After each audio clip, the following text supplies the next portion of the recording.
பேசும்போது அந்த தலைப்பு சம்மந்தப்பட்டதை பேசிட்டா நல்லது. அன்னை நாராயணன் மூத்த அரசியல்வாதி பிஜேபியிலேருந்து பேசுகிறாரு.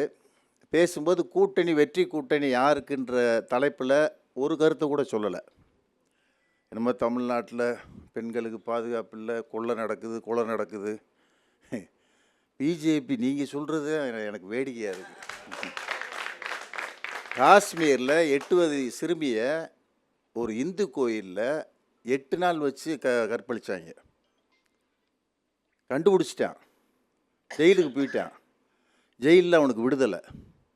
அவனை வெளியே வரேன் பூ போட்டு வரவிருக்கிறாங்க. இது என்னடா கொடுமை? இது நாடா அது சுடுகாடா?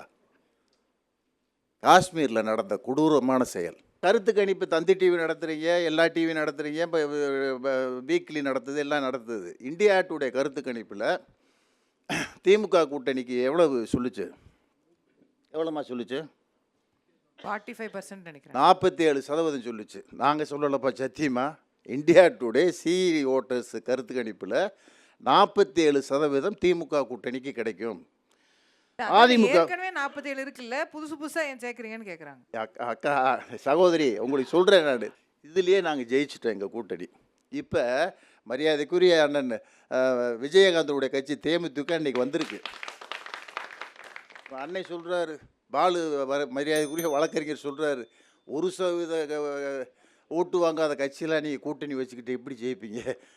பாமக முழுசாக சேர்ந்தால் எத்தனை 8%ன்றீங்க. இப்போ பாதிக்கும் பாதியாக சேர்ந்துக்கிட்டு நீங்கள் எப்படி இதை பற்றி பேசலாம்? எங்கள் கூட முழுமையான கட்சி இல்லையே உங்ககிட்ட. ஒரு வன்னியர் சொன்னது மாதிரி அந்த சின்ன இப்போ யாருக்கு கிடைக்க போகுது? பிஜேபி உங்களை மிரட்டினா நீங்கள் 2 சீட்டில் கூட நிற்க தயார். இல்லாட்டி அந்த சின்ன ஐயாவுக்கு போகும், குடும்ப விஷயத்துக்கு தான் போகும். இப்போ எங்கள் கூட தேசிய கட்சிகள் சொன்னால் காங்கிரஸ் இருக்குது, 2 கம்யூனிஸ்ட் இருக்குது. இருக்கான்னு கேட்குறாருண்ணே. அதான் பாலு வழக்கறிஞர் சந்தேகப்படுறாரு. நான் அந்த கூட்டணியில் நாங்கள் இருக்கோம், காங்கிரஸ் இருக்குது. ஏன் சார் உங்களுக்கு இந்த வகுத்தரிசா? எங்கள் கூட்டணியில் காங்கிரஸ் இருக்குது, கம்யூனிஸ்ட் இருக்குது. நாங்கள் பேசிக்கிறோம், தீர்த்துக்கிறோம். எங்களுக்குள்ள சண்டை வந்தாலும் நாங்கள் அதை பாதுகாத்துக்கிறோம், எங்களுக்கு பிரச்சனை இல்லை. உங்களுக்கு ஏன் சார் இவ்வளோ வகுத்தரிசா? எங்கள் கூட்டணியை நீங்கள் ஏன் இவ்வளவு அக்கறைப்படுறீங்க?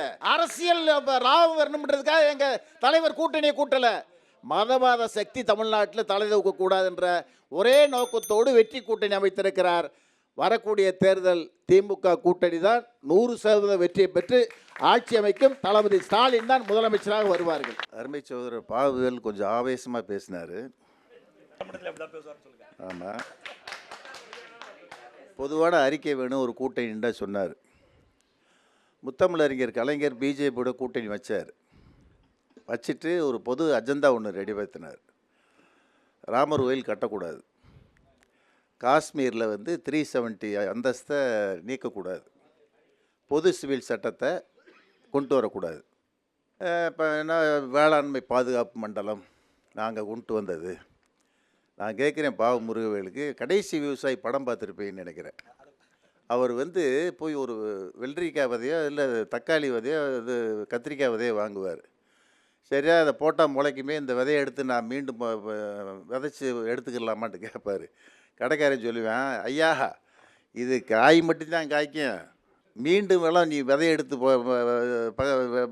முளைக்க வைக்க முடியாது, மீண்டும் நீ விதை வேணும்னு சொன்னால் என்கிட்டத்தான் வரணும் அப்படின்ட்டு கார்ப்பரேட்டுக்கு ஆதரவாக மத்திய அரசு கொண்ட இந்த விதைகள் சட்டத்தை ஆதரித்தது அதிமுக. வேளாண் சட்டத்தை பேசுறதுக்கு உங்களுக்கு என்ன அருகதை இருக்குது? என்னமோ சொல்கிறாரு. இப்போ நாங்கள் சிபிஐ எதிர்ப்பா, சிபிஎம் வந்துச்சு, திமுகவுக்கு எதிர்ப்பா, மதிமுக உங்களுக்கு எதிர்ப்பா RR வந்துச்சு, அமமுக எதுக்கு போச்சு? அமமுக எதுக்கு போச்சு? உங்களை விட்டு உங்களுக்கு எதிர்ப்பா தானே போச்சு. சசிகலா எங்கே போச்சு? உங்களுக்கு எதிர்ப்பா தானே போச்சு. ஏங்க ஒரு துரோகத்தை பாருங்க. யாரோ எங்கோ இருந்த எடப்பாடி பழனிசாமியை முதலமைச்சராக்குன சசிகலாவே சிறைக்கு தள்ளி அவமானப்படுத்துறது பழனிசாமி. நீங்கள் எங்கள் கட்சியினுடைய இழப்பை பற்றி பேசலாமா? நீங்கள் பேசுறதுக்கு அருகதை இருக்கா? சிறை அனுப்புனது அவர் இல்லைண்ணே, கோர்ட்டு சிறை அனுப்புனது அவர் இல்லை. அவர் இல்லை, பிஜேபி தான் அனுப்பிச்சு. பிஜேபி தான். நல்ல பாயிண்ட் சொன்னீங்க அஜோதா, நல்ல பாயிண்ட் சொன்னீங்க. கலைஞர் ஏதோ சொன்னாராம், பிஜேபி என்ன சமுதாய கட்சின்னு சொல்லி. அதுக்கு மறுப்பே சொல்லியிருக்காரு, கலைஞரே சொல்லியிருக்காரு. நான் வந்து முரசொலியில் இல்லை, பொதுவான கருத்தை சொல்லியிருக்காரு. மதவாத கட்சி வந்து இப்போ ஆர்எஸ்எஸ் இயக்கத்தினுடைய கட்டுப்பாட்டில் இருக்கிற பிஜேபி சமுதாய கட்சி இல்லை. திராவிட கட்சிகள் ஏற்கனவே நாங்கள் சமுதாய கட்சியை இருக்கோம். நீங்கள் அதுக்கு இதுக்கும் குழப்ப வேணாம்ன்ற கருத்தை கலைஞர் சொல்லியிருக்காரு. நீங்கள் மாறுபட்ட கருத்தை சொல்கிறது தப்பு சார். நாராயணன் பேசுகிறாரு, திராவிட மாடல் ஆட்சி என்ன? திராவிட மாடல் ஆட்சிக்கு நான் விளக்கம் சொல்கிறேன். குஜராத்தில் தொழில் வளர்ச்சி இருக்கே தவிர மனித வளர்ச்சி இல்லை. கேரளாவில் மனித வளர்ச்சி இருக்கே தவிர தொழில் வளர்ச்சி இல்லை. ஆனால் தமிழ்நாட்டில் தொழில் வளர்ச்சி இருக்குது, மனித வளர்ச்சி இருக்குது. இதுதான் திராவிட மாடல் ஆட்சி. அதற்கு முழு காரணம் தமிழ்நாடு முதல்வர் தளபதி ஸ்டாலினுடைய உழைப்பு திட்டங்கள். இதை பாராட்டுங்க.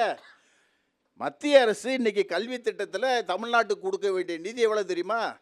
பாவமுருகவேல் 57,000 கோடி நீங்கள் கொடுக்கணும், 57,000 ரூபா நீங்கள் கொடுக்கணும்ன்று.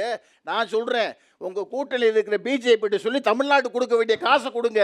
கல்வி திட்டத்துக்கு 3,548 கோடி வரணும். ஏன் கொடுக்கல பிஜேபி? ஜல் ஜீவன் திட்டம், குடிநீர் திட்டம், மத்திய அரசு 78,000 கோடி நாட்டுக்கு ஒதுக்குது. அந்த நிதியில் தமிழ்நாட்டுக்கு வர வேண்டிய 3,112 கோடி வரல. ஏன் பாவமுருகவேல் இதெல்லாம் உங்களுக்கு தெரியலையா?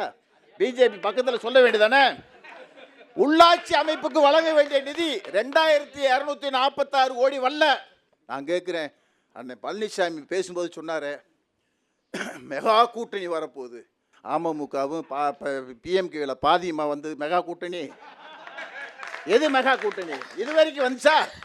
நான் கேட்குறேன், நடிகர் விஜய கட்சி தொடங்கி 3 வருஷம் ஆச்சு. ஆட்சியில் அதிகாரத்தில் பங்கு தரேன்னு சொன்னார். இது வரைக்கும் ஒரு கட்சி கூட்டணிக்கு போச்சா? எங்கள் கூட்டணியில் 14 கட்சி இருக்கு. ஏதாவது ஒன்று பிரிஞ்சிருக்கா? நீங்கள் பேசலாம்ப்பா. காங்கிரஸ் அதிக சீட்டு கேட்குது, விடுதலை சிறுத்தைகள் அதிக சீட்டு கேட்குது, கம்யூனிஸ்ட் அதிக சீட்டு கேட்குது, மதிமுக அதிக சீட்டுக்கு. உங்களுக்கு எதுக்கு இப்போ அந்த வகுத்துருச்சா? அதுக்குண்டு ஒரு குழு அமைச்சிருக்கோம், பேசுவோம். தேதி அறிவிச்சாச்சு, பேசி முடிக்க போகிறோம். நல்ல கூட்டணி. எங்கள் கூட்டணியில் பிளவு வர்றதுக்கு வாய்ப்பு இல்லை. என்ன காரணம்னு சொன்னால், பிஜேபி எந்த விதத்திலாவது இப்போ அதிமுக மிரட்டுதில்ல. நான் கேட்குறேன், எங்கள் கூட்டணியில் தேசிய கட்சிகள் காங்கிரஸ், கம்யூனிஸ்ட் இருக்குது. விடுதலை சிறுத்தைகள் கட்சியோ தேமுதிகவோ நாங்கள் வந்து காங்கிரஸ் கூட தான் பேசிக்கிறோம், கம்யூனிஸ்ட் கூட தான் பேசிக்கிறோம்னு சொல்லியிருக்கா? ஆனால் அண்ணன் பழனிசாமி கட்சியில் அதிமுக கூட பேச மாட்டாங்களாம். ஆறு தினகரன், அவர் பாலுக்கு ரொம்ப அக்கறை என்னாண்டா, நான் அவர்கிட்ட இருந்து பிரிஞ்சு வந்ததை நான் வருத்தப்படுவேண்ணா. தினகரனை பற்றி புரிஞ்சுக்கிறாமல் இருக்கீங்க, உங்களை பாடாப்படுத்த போகிறாரு பாருங்க. 18 எம்எல்ஏக்களை தெருவில் விட்டு போனவருக்கு தினகரன். நான் என்டியோட தான் பேசுவேன்னு சொன்னால் தினகரனுடைய நோக்கம் என்ன? உங்கள் கூட்டணியை உடைப்பது தான் நோக்கம், வேற எண்ணம் கிடையாது. உங்கள் கூட்டணி நல்லா இருக்கக்கூடாது, உங்கள் கூட்டணியை சிதைப்பேன். காரணம், அதிமுக தோத்தாத்தா தினகரனுக்கு நல்ல வாய்ப்பு. ஆகையினால தான் இந்த கூட்டணியில் இந்த கூட்டத்துக்கு போடுறாரு. என்டிஏவோட தான் நான் பேசுவேன். அவர் மட்டும் சொல்லலை, ஜிகே வாசனும் கூட நான் என்டிஏவோட தான் பேசுவேன். எங்கள் கட்சியில் 6,000 ஒருத்தர். உங்களுடைய கூட்டணி நீங்கள் இப்போ தேர்தல் அறிக்கையில் விடுறீங்க, 4,5 லட்சம் கோடி கடன் தமிழ்நாட்டில். எப்படி 1000 ரூபா கொடுக்க முடியும்? யசோதா, நீங்கள் உண்மையிலே நல்ல நடுவுன்றது இப்போ நான் ஒத்துக்கிறேன். இதே பழனிசாமிகிட்ட யசோதா தந்தி டிவிக்கு ஒரு பேட்டி, முதல்வர் ஸ்டாலின் 1000 ரூபா கொடுக்கணும்னு சொல்லியிருக்காரு, சாத்தியப்படுமா கேட்குறாரு. இப்போ எதிர்கட்சி தலைவர் எப்படி பதில் சொன்னார்? சத்தியமாக அதுக்கு சாத்தியம் இல்லை, நிதிநிலை சரியில்லை, கொடுக்க முடியாதுன்னு சொன்ன பழனிசாமி இன்றைக்கி எப்படிப்பா 10,000 ரூபா நீ கொடுப்ப? எப்படி கொடுப்ப? எப்படி கொடுப்ப? பாவமுறைகளுக்கு பெரிய ஒரு அதிசயம் கண்டுபிடிச்சிருக்காரு. 3,000 ரூபாயை கழிச்சுக்க, 2,000 ரூபாய் தான் பாக்கி. அந்த 3,000 ரூபாய் 2,000 ரூபாயும் கொடுக்கக்கூடாதுன்னு சொன்னது தானே பிஜேபி. தேர்தல் நேரத்தில் நிதி கொடுக்கக்கூடாது, அது வழக்கு தொடுப்பேன்னு சொன்ன பிறகுதான் உங்களுடைய சூழ்ச்சியை புரிஞ்சுக்கிட்டு தான் எங்கள் முதல்வர் தாய் உள்ளத்தோட தமிழக மக்களுக்கு அந்த 3,000தோட 2,000 சேர்த்து 5,000 வழங்கி சிறப்பு செய்தவர். ஸோ எங்கள் கூட்டணி வலுவான கூட்டணி. தலைப்பில் நான் சொல்கிறேன், வெற்றி கூட்டணி. இந்த வெற்றி கூட்டணி தான் தமிழ்நாட்டில் ஜெயிக்கும். மீண்டும் தமிழ்நாட்டில் தளபதி ஸ்டாலின் தான் முதலமைச்சரை வருவார். தந்தி டிவிக்கு நன்றி சொல்லி முடிக்கிறேன்.